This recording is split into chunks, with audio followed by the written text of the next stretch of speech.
Welcome to another episode of the Community Broadband Bits podcast, Monday morning edition. This is Chris Mitchell at the Institute for Local Self-Reliance. I'm in St. Paul, Minnesota. It's Monday first thing, and I drug Evan out. Evan Feinman, former guest, back to join us to talk about BEAD. Welcome to the show, Evan. Chris, really happy to be here. Would prefer to be here under slightly different circumstances, but always happy to talk. I appreciate you coming back for another rapid release show. You're the former BEAD director at NTIA. You oversaw the program, and you've been outspoken in your concern about changes to it that would be unnecessary. You've made the point, along with others, that the Trump administration could have a huge win if they would just move ahead and take credit while only making the changes that they seem to be most animated around striking some provisions around DEI and climate and things like that.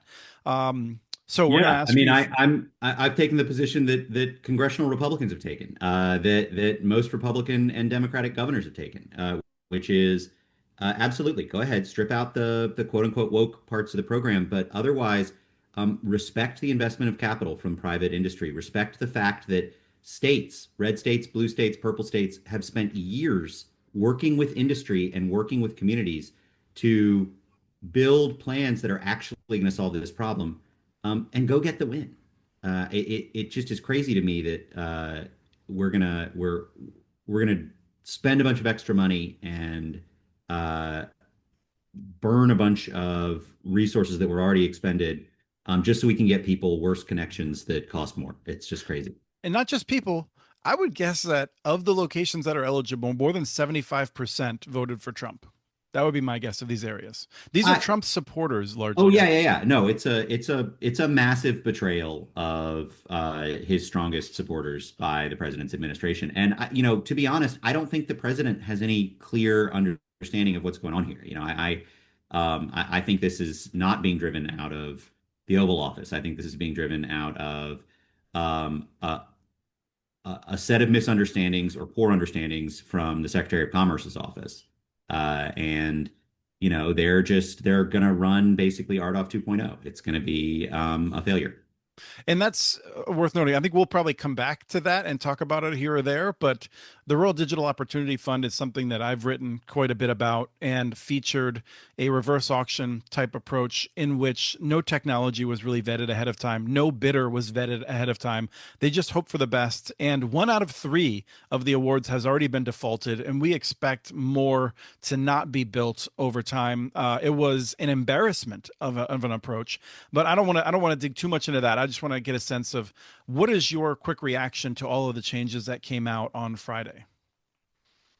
Yeah, my reaction is that it's somewhat worse than we'd expected. We were really concerned that they were going to set a low national, extremely high cost per location threshold, which is the idea that was being kicked around when I departed. What they did, and the nightmare scenario there was like, oh, well, they could set it as low as like $1,200. Um, what they've done instead is they've effectively set it at a penny. Um, Even though the legislation is really clear that there needs to be a priority project, and those priority projects effectively have to be fiber, right? What they've done is they kicked it to the states, and it's a very clever bit of uh, regulatory work on their part. So like my hat, and that makes sense, right? Like um, the staff at NTIA are good civil servants who, however they may personally feel about something, will do a good job accomplishing the goals set before them by this administration. And so what they did was they said, well, now states define the priority projects, but they have to be technology neutral. And so they really put states in an impossible position during this 90-day period, if they try to do anything other than effectively award projects to whoever the lowest cost bidder is. Right. Doug Dawson in Pots and Pans by CCG this morning summed it up saying any technology that can deliver 100 megabit by 20 megabit broadband today is now eligible to win a BEAD grant. While there's a caveat, the winning technology must have the capability over time to scale to support rural 5G and other wireless needs. There's no specific equipment commitment required by a grant winner to make future upgrades. So this is I thought it was a fairly remarkable change in that, like you said, we kind of expected that they would shift the balance to support more Leo and fixed wireless. And it sure looks now like the balance, tech neutral, if you're not going to consider operational differences, means that the cheapest technology has the edge. So this isn't neutral in any way. It is a fixed wireless approach. And wherever there is not a fixed wireless bid, according to Doug Dawson, which I think is a good analysis, that's the only place that fiber could win. Fiber could not win where it's going head to head with fixed wireless. Well, so there's a mix. In the same way that the secretary's office does a really bad job not recognizing the difference between broadband types. I think we would be making a mistake by lumping all fixed wireless into the same pot. There are really high quality, excellent fixed wireless providers who are using modern scalable technology um, that are providing great service. And so, to the extent that fiber is displaced by that kind of company and that kind of fixed wireless provider, it's not a terrible outcome.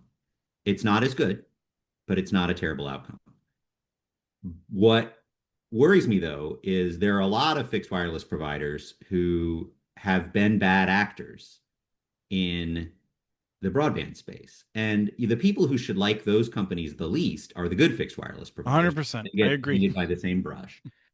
And, you know, especially in the unlicensed space, where again, there exist great actors, but there are a ton of kind of wildcatters who, um, are not going to invest in their networks and who are going to play the old protectionist game of claiming that they already serve places they don't serve well. Those winners are going to be bad. There's going to be a dramatic escalation in the amount of low Earth orbit. I mean, at this point, the only limit to the number of locations that the low Earth orbit networks will win is how far they want to push their own credibility. Um, if one of them comes forward and says, I want to bid on every location in a state and I want to do it at $4,000 a location, it will be very, very, very challenging for a state broadband office to bring forward awards for other technologies. They will have to prove out that that entity won't have the capacity 4 years from now to serve those folks against a very skeptical Department of Commerce. And even worse, this incredibly unrealistic 90-day time frame, which like will only encourage slipshod work, will only encourage a declaration of victory upon having pushed a bunch of money out the door, as opposed to having actually invested in wisely in infrastructure that will serve the country. Uh, Also raises the stakes for those states, right? If you're a state broadband office and you spend the time to construct a good plan, but one that potentially bucks that low Earth orbit satellite provider, you run the risk that the 90 days will run out, that NTIA will reject your proposal. And then who knows what they're going to do? I mean, they might not let you submit another one. Right. And you could see actually certain states that would be more in favor with the Secretary of Commerce may be able to resubmit, and other states may not. We may see, arbitrary and capricious decisions about We that. may. I mean, we don't know that. I don't think we can say that that'll certainly happen. But there certainly is that risk. I mean, there's definitely a trust deficit, and I think um, the biggest travesty in all of this is the failure to advance the plans that were already done. I mean, they talk about efficiency.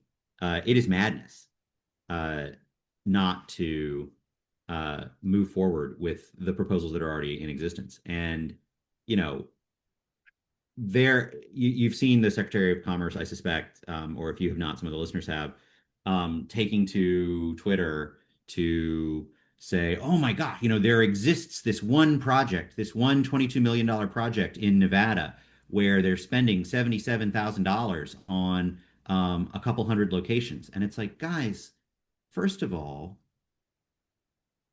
there that is an edge case, but second of all, if you wanted to eliminate that, then eliminate that. Like I don't think that's the right choice. I think it's actually reasonable to invest one-time capital in uh, getting good infrastructure to people. And I think we should trust states to know what's best for their own citizens. But even if you didn't, even if you wanted to say, okay, we're not going to spend $70,000 to get a location connected, then set an extremely high cost per location threshold at 50 grand and say everything above this has to be least cost. But instead, they're using that edge case as cover to radically reshape the whole map. And what you're going to see is um, them cutting a bunch of checks in an unaccountable way to whatever company comes forward with the cheapest upfront cost, and they're going to stick rural communities with slower internet and higher monthly bills. The way you said about how they've adjusted the priority projects, I had thought they would leave themselves open to potential lawsuit there. And I'm curious whether you think we'll see states, finding grounds under that or other grounds to say that they are not following the statute. Yeah, I worked with a really, really, really brilliant attorney named Elizabeth Myers at the Virginia Attorney General's office when I was uh, the chief broadband advisor to Governor Northam. And she would have been pretty annoyed with me over the last couple of days if I were still in that role, because I would absolutely have been exploring, and I would have had her working over the weekend, exploring what my legal options were. Um, it's sovereign immunity is good, right? Like it's good to be the king. And so filing suit against the federal government is hard. And this, as I said, this time frame that they've laid out raises the stakes for that kind of work. I do think there will be a lot of conversations with people, both from subgrantees who potentially will lose awards, and I think especially subgrantees that were awarded by properly legally approved final proposals in Nevada and Louisiana and Delaware should be thinking about it. Um, you know, I am neither a talented enough attorney nor have I done the work to figure out exactly what claims have merit and what ones don't in this instance, but it is certainly something that will be explored and is being explored by those actors. But you're saying that one of the things that makes it more difficult, I would imagine, is that if a state were to file a lawsuit, they probably also still have to try to meet these requirements, or else they risk losing everything. Yeah, I know. I think you definitely have to, no matter what else you have to do, you have to minimize the risk that you'll have hundreds of millions or billions of dollars clawed back by the federal government, right? Like I, there's no circumstance where someone who works for a governor wants to walk into their boss's office and say, hey, we went on a limb and we blew it, and now we're not going to get to move forward with those funds. At the same time, I think uh, you're really failing in your obligation as a civil servant if you don't try to do the best for the people that you're there to serve. And, you know, we're going to see some talented folks try to negotiate with NTIA about this stuff. I also think there's going to be a bunch of uh, extensions granted. Like, like I think Greg and Aaron and the rest of the team at the Texas Broadband Office are really smart, talented folks. That comptroller's office has a lot of uh, resources that they can put toward their mission, and they've got $3.3 billion in their allocation in Texas. There's no way um, they're going to be able to line up hundreds and hundreds of thousands of locations worth of projects in the next 90 days, even if they already were done, like, even if they're ready this moment to take Right. I in, mean, so which they're not. they've been thrown a wild card in that now the unlicensed fixed wireless, locations are some of them are available, others are not available, or they get changes that math. They have to have a new proposal in within 30 days. Just remind us some of the timelines here. So within 30 days, they have to have a new proposal, and to do that, I Yeah. think they need to be like locking down what locations are available as well. So, yes, they're going to they basically have to do a 1 week challenge process with the unlicensed fixed wireless providers, which is going to be bad. Um, it There's no good way to do that. And so what will wind up happening is most states will just wind up doing exactly what the challenge process was supposed to avoid, which is just trusting what the ISPs say about where they're serving and where they're not serving per the FCC map. The biggest issue with that is that availability and capacity are not the same thing. And we talked about this before, but someone can accurately report to the FCC map, um, I can serve 10,000 houses that I can see from this tower. They're not violating the law or the FCC's rules when they say that, even if they've only got enough backhaul capacity from that tower to serve one of those houses, because they haven't sold it yet. And so it is available to those 10,000 houses. And so on the map, it shows it available to those 10,000 houses, but it's not really. And sorting that out is something that took a long time in the challenge process in the context of the licensed fixed wireless community. We also need to talk about why we didn't call that reliable in the first place, which is that any other person in the country can show up and start using that portion of the broadcast spectrum to do anything else, not just compete with them for residential customers, but can do anything else you do with broadcast spectrum, including new developing technologies that we don't know about yet, and start interfering with that signal. There is no guarantee that availability of unlicensed fixed wireless today means that it'll be available tomorrow. Right, and we're not gonna dive back into it. I want to make sure that people had a sense of that. Within 30 days, they need to go through this. They need to set that up. What are the other key dates here that the secretary outlined in So they've the? got 30 days to get their initial proposal back in, and then they've got 90 days effectively to get their final proposal done, which is would be an extremely abbreviated time frame had they already announced that they were taking in applications on a given date. It takes a long time to do those, and then there's a negotiation phase to this work, which people don't seem to understand in the secretary's office. To be fair, it took us a long time to talk the former assistant secretary and secretary through that. You don't just bid stuff out and then make awards. As I've said before, it is easy to just take in a bunch of proposals and fund the highest scores until you run out of money and then say that the job was done. The problem is that fails at getting everybody online. We know that fails at getting everybody online because people have run that experiment several dozen times at the state level and a dozen times at the federal level, and it failed every time. And so by eliminating the opportunity to do that negotiation and forcing all of this one size fits all approach and removing state discretion, what you're going to be left with is one, uh, a map that doesn't cover everybody. Two, higher monthly bills for rural residents. Three, slower internet speeds for rural residents. That means that the federal government or the state governments are going to have to come in and solve this problem again in the future instead of solving it today. It's kicking the can down the road. And then four, the the law currently says if you don't spend your deployment money on uh, all of it on deployment, then you can spend it on the following permissible non-deployment activities. And so the only thing that they care about in the secretary's office is driving the one-time upfront cost of this as low as they can.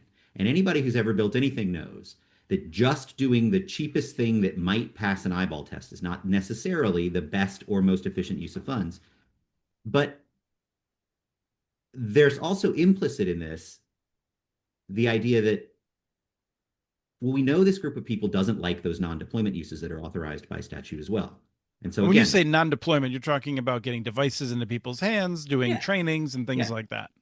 And so, but we know that's authorized by Oh, law. sorry. Also, workforce development, another Right. key one. Yes.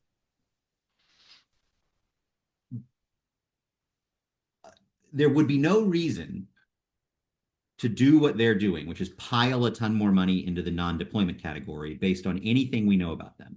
And so implicit in this plan is the idea that there will be a clawback of the unspent funds. And so in that instance, what we're really talking about is one, them trying to change the law without changing the law, because the law permits the use of those funds on those things. And two, a potential train wreck where we wind up spending more money on the squishier non-deployment uses than we spend on hard infrastructure, which I don't think is what they want to do either. But I they think don't they're see calling how it they back. I mean, Alexis Struby did a pretty cool spreadsheet on this. And I haven't read the full documents, but I've been relying more on people like her that have done a good job. And later today, I'll be talking with still some other folks who do this sort of thing. The She says, and this is a quote from her: It rescinds all previous allocated non-deployment BEAD funds, including funding set aside for workforce development, digital equity, mapping improvements, local coordination, and technical assistance. That money is no longer available, and importantly, will not be reimbursed. And that's one of those things that caught me as well, where states have already, in good faith, had some expenditures along these lines, is my understanding. Um, Yeah. Well, so there's two things there. First is um, it's just being a bad actor to tell people they can undertake an expense and that you'll pay for it out of a grant and have them not do anything wrong and then not reimburse their expenses. I also suspect that won't be what happens. People who accrued expenses prior to the release of this policy notice, the folks at NIST, the grant officers, are going to pay those expenses. There's just no way. They're good, responsible civil servants. They're going to do the right thing there, and they're going to follow the law. But the abandonment of the workforce approaches is foolish because we know we have a workforce shortfall. But also, I really think what they're going to try to do is claw back those funds, even though the law could not be more explicit that um, the funds can be spent on that if they're not spent on deployment. What would make more sense would be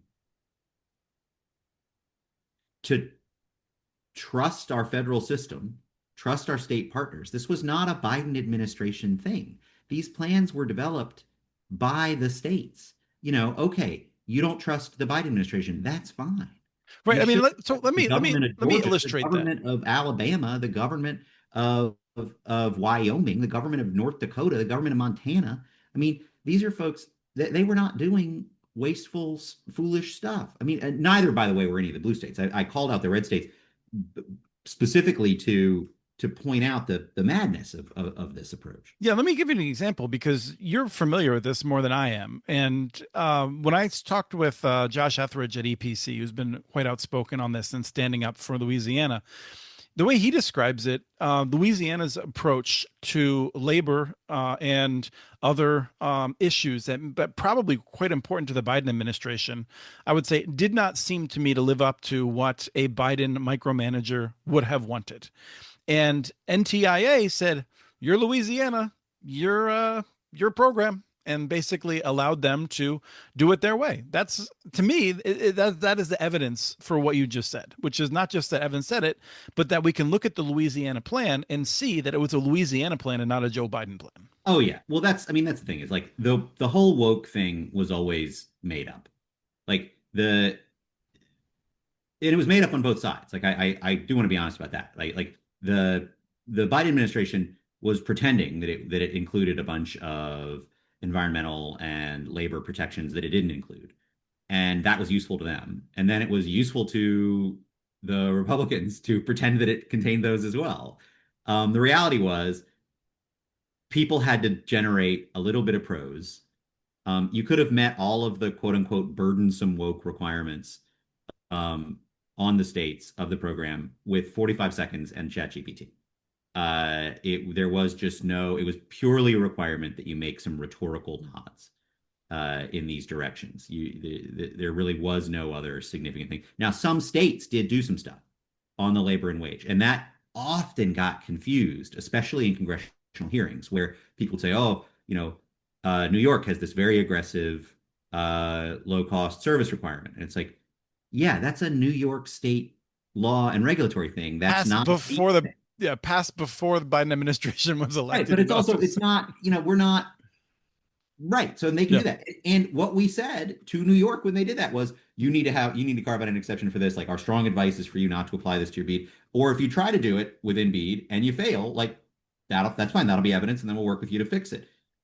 We saw that happen. I mean, there was a state that overreached on how far it was pushing industry, and they had a bad first round. And so we went and we worked with them. We said, look, you should listen to what ISPs are telling you about why they didn't apply and why costs were so high. And that state went back and did it and had a really successful second round, right? Loosen some of those restrictions, and that's laboratories of democracy working. And this is them just padlocking the door of those laboratories of democracy, telling states the federal government knows better than they do what their communities need, and really delivering um, a BS bargain as opposed to the benefit of the bargain um, to rural America. How should states be responding now? I mean, you've already talked about briefly that it seems like some of the rumors that I heard last week before everything came out suggested amounts of overreach that would have been a trivial court case to win. This is a document that is not obviously easily stopped by the courts. I think, like you said, there could be cases. I was kind of hoping that it would be one in which they left themselves very vulnerable. But so, absent aside from that, you've also mentioned that those who are in the states where they had awards that were committed to them, they may have a case. What else should states be doing as they think about this? Well, I mean, states need to be moving forward um, as quickly as they can. States have been given the power to determine if something is or isn't a priority broadband project. And I think states should very closely interrogate that. One of the things that worries me is that you're now going to see uh, a set of states push Leo out as a viable option because it's pretty unlikely that you can make the argument that low Earth orbit um, uh, networks are able to meet the priority broadband description. Uh, but that's going to be uneven across the country. And, you know, I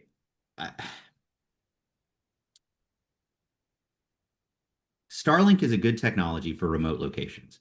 And while I don't want to see Starlink serving millions of locations across the country because it won't be fast enough and it won't have enough network capacity, it is a really good option for that really remote location for that handful of folks, up to 10, 11%, right? In the more in the less dense states. But it doesn't in general actually meet the standard for broadband, right? Like it's not averaging 20 megabits per second upload speeds. It's just not.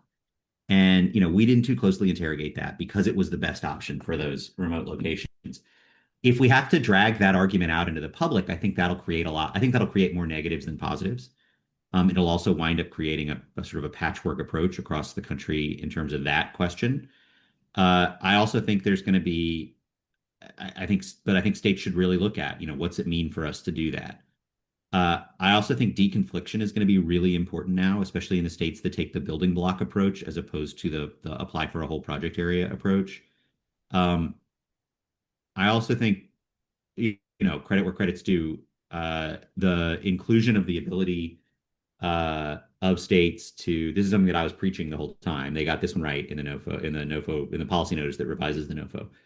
Um, Saying ISPs can carve out the most expensive locations is a good approach. I mean, it's something that happened in negotiation phase anyway, but explicitly putting it in there is good.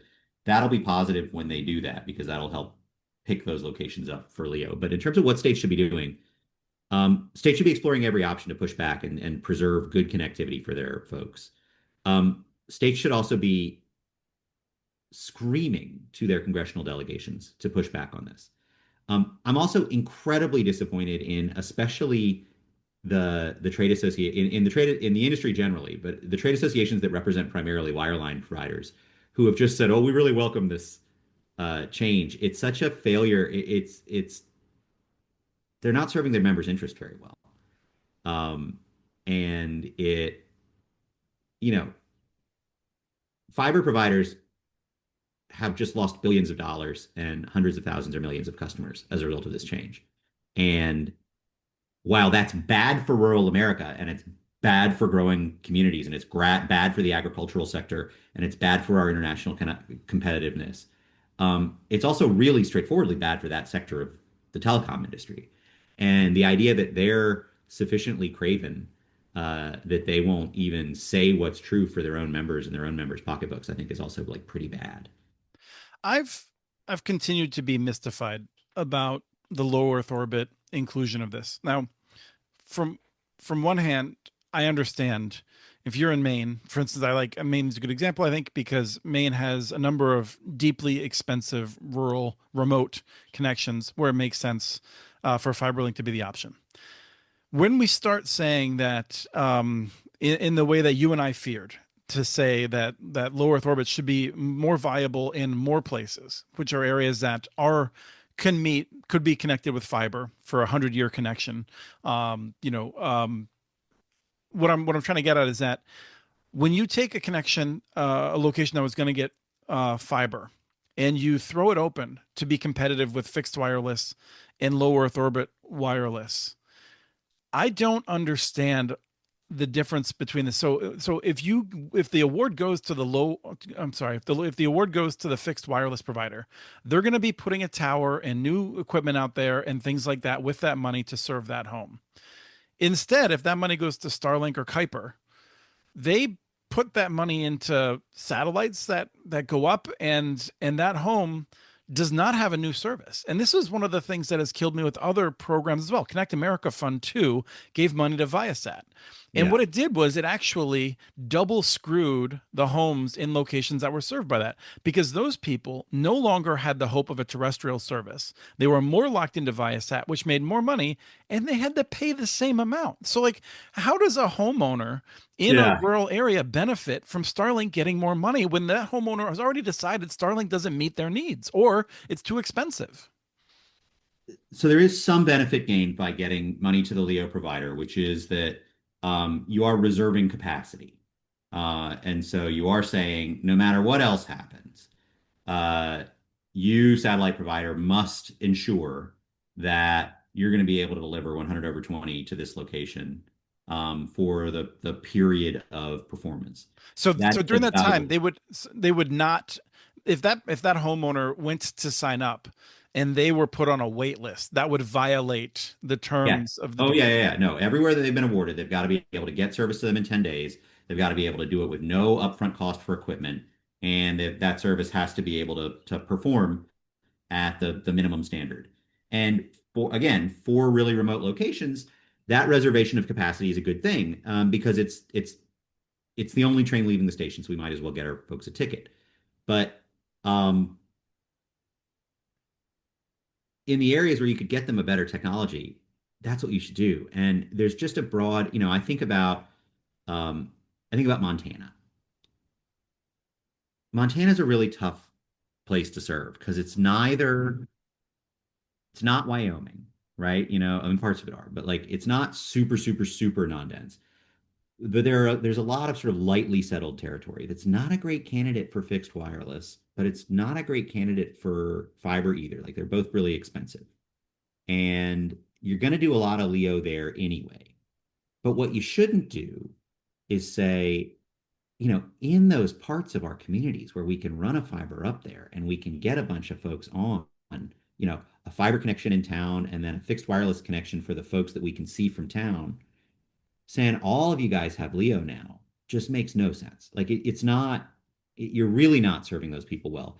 You're also really, really, really facilitating at best an unrealistically rosy view of the ability of those Leo networks to serve that many people at the speeds we're talking about when, again, today, with millions fewer customers, they're not really able to meet the standard um, that's laid forth as the minimum bargain basement. Like you have to be able to do this to be called broadband connectivity.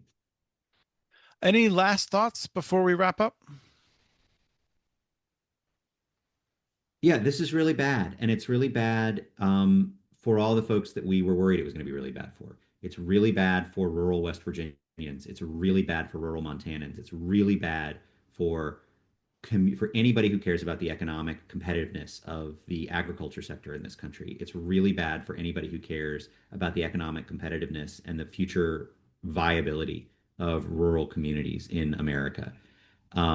This is a lazy, cheap selling out of the communities that were trusting this administration to do the right thing by them. And um, if you're a member of Congress who represents a district that had BEAD eligible locations, this is a moment that you need to step up and stand up for your folks. You went to office for a reason. You ran not for the franking privilege. You ran so you could stand up for your folks. Please do it. This is not good. This is not, and this is not a wise use of taxpayer dollars. This is a,